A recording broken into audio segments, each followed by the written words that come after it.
Sumagot na po si Senador Bongo kay dating Senador Trillanes matapos na ito ay mag-file ng kaso before Department of Justice laban kay dating Pangulong Duterte at kay sa pamilya ni Senador Bongo. Pakinggan po ninyo itong mabilis na reaksyon at pahayag ni Senador Go sa isyong ito.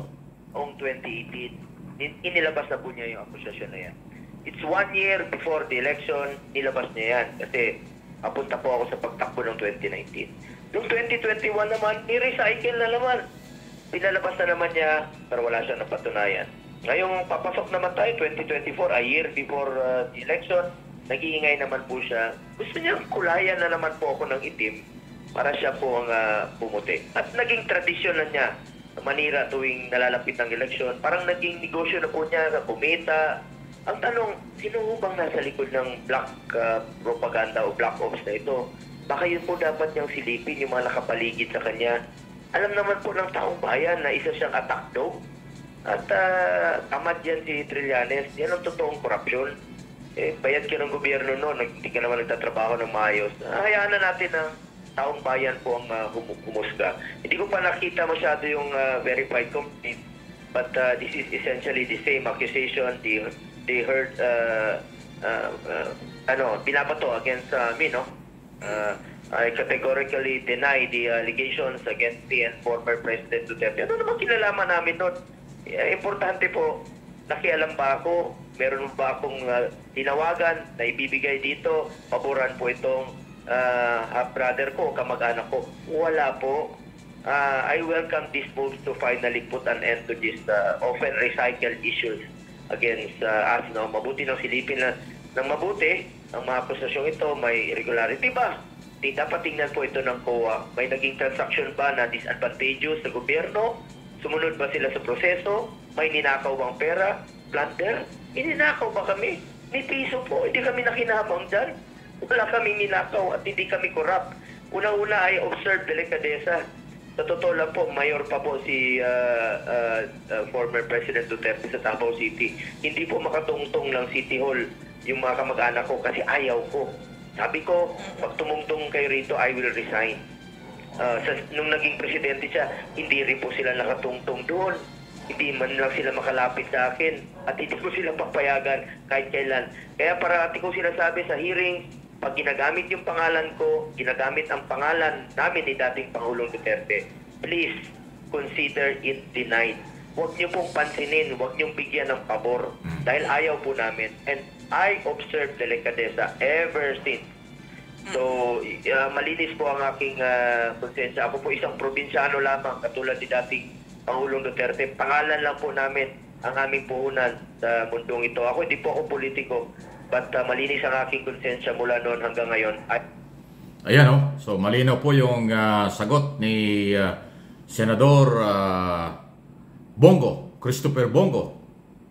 Pagkatapos nga na siya isama yan po sa reklamong ipinail ni dating Senador Trillanes before Department of Justice. So malinaw yan.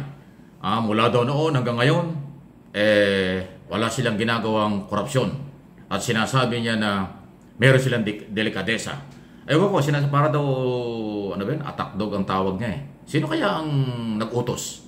Sino kaya ang nasa likod ni Trillanes? Kasi parang ang dating ng paliwanag ni Senador Go, may pagtaya doon sa aking dinig, opinion ko na parang may siyang alam na baka may nasa likod. Sino kaya ang nasa likod ni Trillanes kung meron man? So ayan po, ang bilis ng sagot. Parang ilang oras lang ay kaagad ay sumagot matapos nga po na i-file last Friday yung kaso sa DOJ.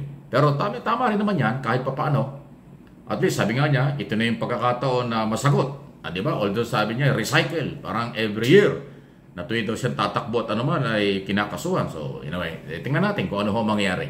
Ang importante ay naiparinig ko sa inyo at nadinig nyo yung side ni Senador Christopher Bongo sa isyong ito dahil nga po naging nag-viral at pinag-uusapan ngayon lahat sa media, social media at maging dito sa ating channel, yan pong isyong ito. So, nagpapatunay lang na talagang mainit sa pagitan ng mga Duterte, Go at Trillanes. na nagsimula nung dekada na yata ito o ilang taon na at mukhang hahaba pa.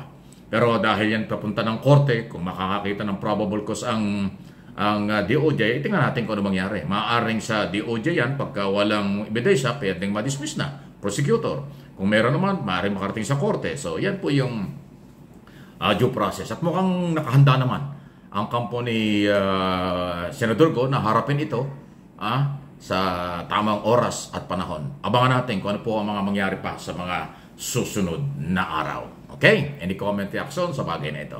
Samantala, tuloy-tuloy po ang mga biyahe at programa ni Pangulong Marcos sa Luzon, Visayas, Mindanao, pagbibigay ng ayuda, financial support sa mga local government at sa mga magsasaka, mangingisda na naapektuhan po ng El Nino. Yung iba't ibang proyekto sa infrastruktura, yung pagpunta, parang sa halos na iksing panahon, 2 beses nang nagpunta ng Tawi-Tawi ang ating Pangulong Marcos. Kaya tuwan-tuwa yung mga local official ng Tawi-Tawi at mga mamamendo dahil bihira pala silang nararating ng isang Pangulo. Pero ang Pangulong Marcos ay nakadalawang beses na pumunta ron sa napakaiksing panahon pa. Yun, parang kahit sa sulok sa buong Pilipinas, iniikot, kung di ako kakamali, parang 4 na beses, minsan higit pa, sa isang linggo, paikot-ikot ng mga probinsya ang Pangulo para on the ground ay kanyang nakikita ang sitwasyon at kung anong problema na ipagkakaloob. Alam niyo, malaking bagay yan sa isang local official, from governor to barangay chairman. Pagka naging bisita mo ang isang presidente o ang presidente, tapos nasabi mo yung problema at nakita yung problema, may mabilis na aksyon. Importante yun kaysa sa mga dokumento. Kasi minsan sa dokumento, pasintabi yan na minsan hindi totoo Minsan nabubulahan pa. Pero kung aktual na nagpupunta ang Pangulo sa mga liblib ng barangay, bayan, probinsya, region, ay doon po makikita. At yung personal na pakikitungo sa mga farmers at mangingisda at yung mga kabuhayan kung ano man meron sa kanila, malaking bagay po. Sana magtuloy-tuloy. Hangad lang natin ng proteksyon dahil hindi hubiro ang magbiyahe. At security dahil open napupunta sa mga open na area ang Pangulo. Na alam naman natin mahirap na trabaho yan ang mga security. Pero gano'n pa man, hindi po natitinag at sa halip ay tuloy-tuloy na ginagawa ito. Okay? Ang tagumpay ng Pangulo, tagumpay ng bawat Pilipino, hindi lang dito sa Pilipinas. Kahit na paminsan-minsan or madalas ay sinisilip pa rin sa negatibong aspeto ng ibang sektor. Maaaring namumulitika o politika, kung ano man. Ang mahalaga, nakikita natin na ginagawa naman ang lahat. At kung ano man po ang epekto nito sa atin, mararamdaman yan ng tao. Di ba? Mamamayang Pilipino na ang bahalang magpasya.